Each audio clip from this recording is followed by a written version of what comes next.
pessoal, nós vamos começar nosso vídeo sobre a Guerra Fria, né? Esse vídeo vai falar sobre as características da Guerra Fria, o que foi a Guerra Fria, contexto vai surgir após a Segunda Guerra Mundial. E é o primeiro vídeo da Olimpíada, né?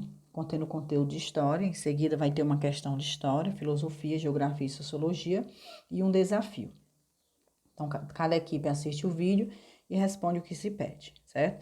Então, o que foi a Guerra Fria, né? A Guerra Fria foi um conflito que vai ocorrer após a Segunda Guerra Mundial, de 45, 46 até 1990, 91, onde vai acontecer o fim da União Soviética. Esse conflito, pessoal, ele ficou conhecido também como bipolarização do mundo, onde o mundo foi dividido em capitalismo e socialismo. Também ficou conhecido, né, como guerra ideológica, onde houve a ideologia da União Soviética e dos Estados Unidos. Os Estados Unidos versus a União Soviética, a democracia versus o comunismo e o capitalismo versus o socialismo. Então, esse é o cenário que nós vamos ter na Guerra Fria, né? Aí nós vamos ter algumas características da Guerra Fria, que foi um enfrentamento político, estratégico e ideológico entre os Estados Unidos e a União Soviética, que espalhou-se pelo mundo. Então, tanto a União Soviética queria expandir o seu sistema político, que era o socialismo, como os Estados Unidos. E os Estados Unidos, ele temia de outros países aderirem ao movimento, os ideais socialistas. Então, nós vamos ver 6 estratégias que foram utilizadas durante a Guerra Fria. A primeira foi a provocação. Tanto houve provocação por parte da União Soviética como por parte dos Estados Unidos. Ambos queriam mostrar ao mundo que eles eram superiores um ao outro. Nós vamos ter a espionagem, né? Houve aí um grande crescimento da espionagem nesse processo, a KGB, a CIA. Nós vamos ter ajuda a outros governos, vai ser desenvolvido programas, né, com o intuito de ajudar outros governos a conter o avanço comunista ou conter o avanço capitalista. Vai ter aí as alianças, tanto os países socialistas vão formar alianças para se defender do capitalismo, como os países capitalistas vão formar alianças para se defender do socialismo, né? E a propaganda vai ser utilizada em grande massa, a propaganda, principalmente os Estados Unidos vai difundir aí a ideia dos heróis, né, de que os Estados Unidos é um mocinho disposto a ajudar o mundo do vilão aí, dos vilões, que no caso aí é a União Soviética. E também vão vão influenciar outros países a brigar entre si, porque eles mesmos não chegaram a brigar, bombardear, lançar armas uns sobre os outros, né? Mas eles incentivaram outros países a fazer isso. Aí nós temos os objetivos da guerra pelos Estados Unidos, né? Que foi promover a abertura de mercados para prevenir a depressão, na tentativa de não ter de novo, né, uma crise econômica como ele teve em 29, então ele vai promover a abertura do mercado para que não viesse a acontecer o que aconteceu em 1929. Ele também vai promover a democracia pelo mundo, especialmente na Ásia e na África, para tentar conter o avanço socialista. E ele vai deter a expansão do comunismo. Então, os Estados Unidos, ele temia que a União Soviética viesse a expandir as ideias comunistas por outros países, né? E aqui nós temos os objetivos da União Soviética para expandir o socialismo, né? Para expandir o comunismo.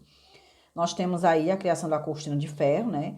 Que era criar uma maior segurança para si, para se proteger do avanço capitalista, estabelecer fronteiras defensivas, né? Incentivar governos amigos em suas fronteiras, ou seja, fazer aliados no combate ao capitalismo e expandir o comunismo pelo mundo. Então, esses eram os objetivos da União Soviética. E nós temos aqui o Harry Truman, que é o criador da doutrina Truman, né? Ele era o presidente dos Estados Unidos, e ele vai fazer um discurso no Congresso falando sobre a doutrina Truman, que foi a doutrina, pessoal, que estava disposto, né? Os Estados Unidos estavam dispostos a apoiar os países que quisessem conter o avanço comunista. Então, a política de apoio dos Estados Unidos aos países que estivessem sob a ameaça de dominação soviética, estabelecida em 1947. Então, qualquer país que quisesse conter o avanço comunista, os Estados Unidos iriam estar apoiando. A Grécia foi o primeiro país que recebeu grande quantidade de armas e suprimento em 1949 e vai derrotar os comunistas. Então, a Grécia foi o primeiro país a aderir à doutrina Truman e a receber a ajuda dos Estados Unidos.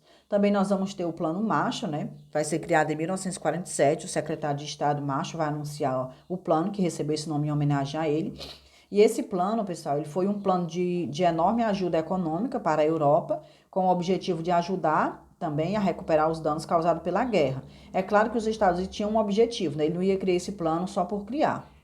Então, o primeiro objetivo, ele iria ajudar a Europa a recuperar-se economicamente, abriria mercado para os produtos americanos e isso iria beneficiar a indústria americana. O outro objetivo era que uma Europa próspera estaria melhor, né, mais preparada para resistir à expansão comunista e provavelmente, pessoal, esse tenha sido o maior motivo, né? Então, o Plano Marshall, ele iria aí emprestar dinheiro aos países da Europa para que eles viessem recuperar da segunda Guerra, e esse empréstimo seria a juros baixos, né? Então, de uma certa forma, os Estados Unidos iria estar aqui na Europa e ele iria incentivar os países a conter o avanço comunista. E aqui nós vamos ver o que é que a União Soviética vai fazer na tentativa de se defender dos Estados Unidos, né? Como os Estados Unidos criou a doutrina Truman e o Plano Marshall, a União Soviética também ela começa a se organizar para combater esses programas criados pelos Estados Unidos. Aí nós vamos ter aqui o Cominform, né, que era uma organização de origem soviética, que vai ser fundada em 47, para congregar partidos comunistas europeus. Ou seja, este Cominform, pessoal, ele foi criado na tentativa de combater a doutrina Truman, né? Os países que tivesse ideologias comunistas, quisesse se aliar à União Soviética, o Cominform iria organizar esses países, né?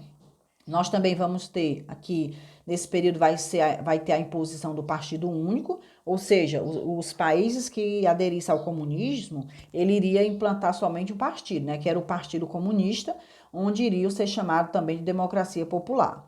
E nós temos o Comecon. Esse Comecon era na tentativa de combater o Plano Marshall, né? Era para dar assistência mútua aos países comunistas, ou seja, o Comecon, ele tinha o objetivo de ajudar os países economicamente, né? Que quisesse aí combater o avanço capitalista. Então, se vocês observarem, essas políticas criadas pela União Soviética, esses programas, eram na tentativa de combater os que os Estados Unidos tinham criado, a doutrina Truman e o Plano Marshall. Aí nós temos aqui mais duas criações, uma dos Estados Unidos e uma da OTAN, da União Soviética.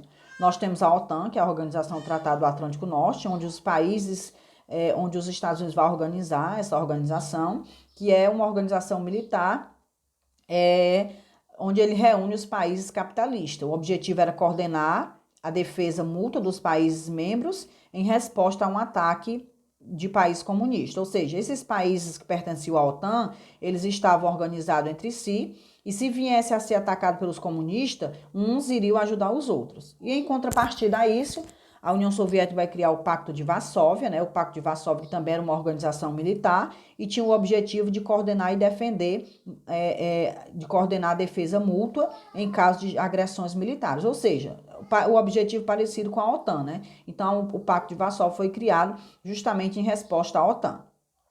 E nós temos aqui o que nós chamamos de corrida armamentista, né? Após a Segunda Guerra Mundial, pessoal, os Estados Unidos vai mostrar aí ao mundo que ele tem o domínio das bombas nucleares, principalmente porque ele vai lançar 2 bombas em cidades japonesas, em Hiroshima e Nagasaki.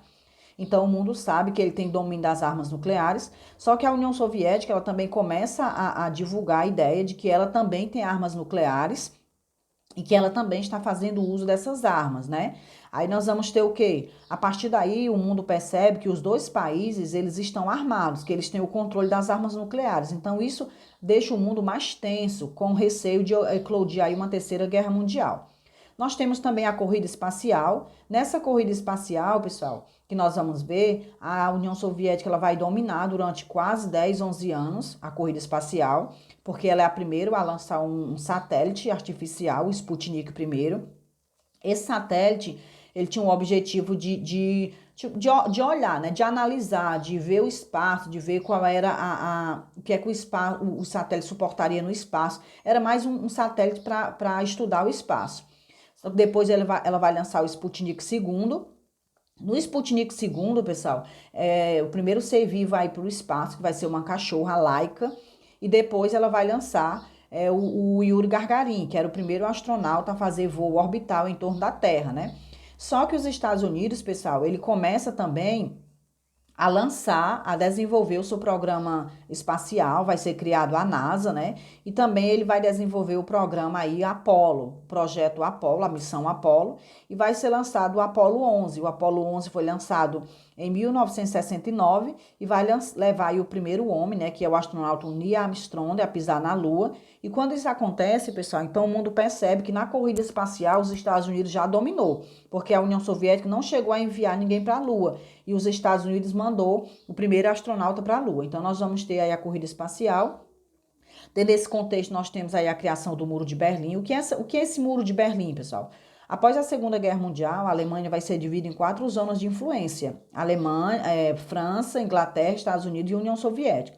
Só que com o passar do tempo, pessoal, essas zonas de influência, elas acabam sendo anexadas. Os Estados Unidos vão anexar da França e da Grã-Bretanha e a União Soviética fica com a sua. Então, a Alemanha agora passa a ser dividida em Alemanha Ocidental, controlada pelos Estados Unidos capitalista, e a Alemanha Oriental, controlada pela União Soviética comunista. Então, nós vamos ter, a partir daí, pessoal, os Estados Unidos começam a investir na Alemanha Ocidental, devido ao plano Marshall, né, que ele vai investir financeiramente, e trabalhadores qualificados, intelectuais e muito jovens fugiu da Alemanha Oriental para a Berlim Ocidental. Ou seja, vendo que a Alemanha Ocidental estava se desenvolvendo, pessoal, devido ao apoio dos Estados Unidos, muitas pessoas começavam a fugir para a Alemanha Ocidental, saindo do lado que pertencia à União Soviética e indo para o lado que pertencia aos Estados Unidos.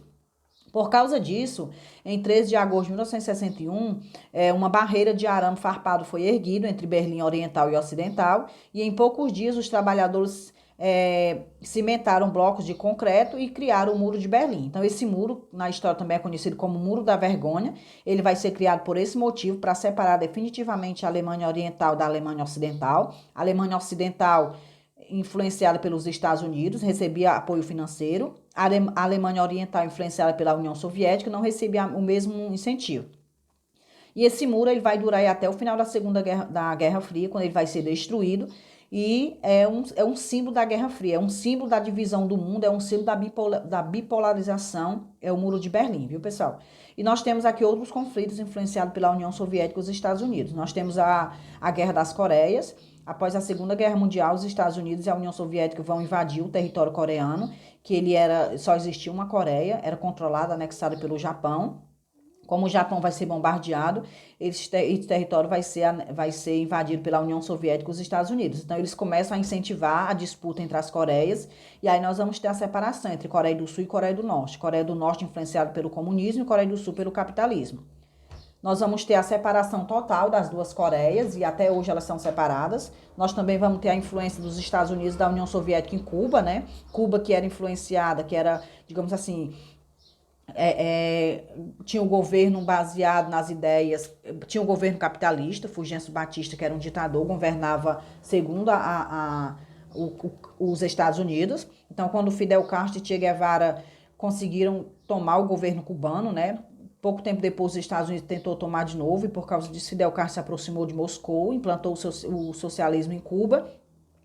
E essa crise dos mísseis, pessoal, o que mais cai em Enem, né? O que mais é cobrado desse contexto aqui de Cuba. O que é isso? Durante 13 dias, o mundo ficou tenso, o mundo ficou de olho nas notícias, com medo de eclodir uma terceira guerra mundial, porque os Estados Unidos colocou armas nucleares na Turquia, voltada para a União Soviética, e a União Soviética colocou mísseis em Cuba, voltados para os Estados Unidos. Então, o mundo ficou preocupado, porque a qualquer momento poderia eclodir uma terceira guerra mundial.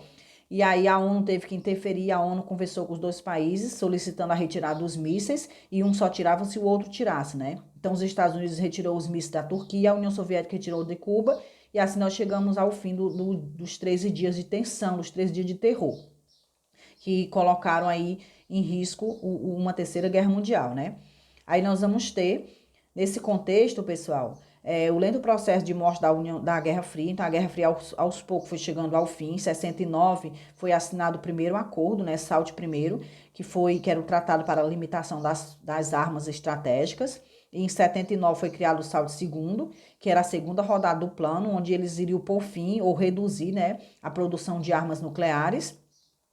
E aos poucos a Guerra Fria foi chegando ao fim. Nós vamos ter a queda do Muro de Berlim, que é conhecido como Muro da Vergonha. Vamos ter a reunificação da Alemanha, ou seja, a Alemanha vai ser reunificada novamente. E aí, com a queda do Muro de Berlim e a reunificação da Alemanha, nós vamos ter o fim da Guerra Fria. Depois nós temos a desintegração da União Soviética, ela vai ser desintegrada, mas isso é conteúdo para uma próxima aula. Espero que vocês tenham entendido. Respondam as questões agora, certo? As questões relacionadas à história, filosofia e sociologia e o desafio. Envie no Google Sala de Aula e vamos aí com tudo para a nossa Olimpíada.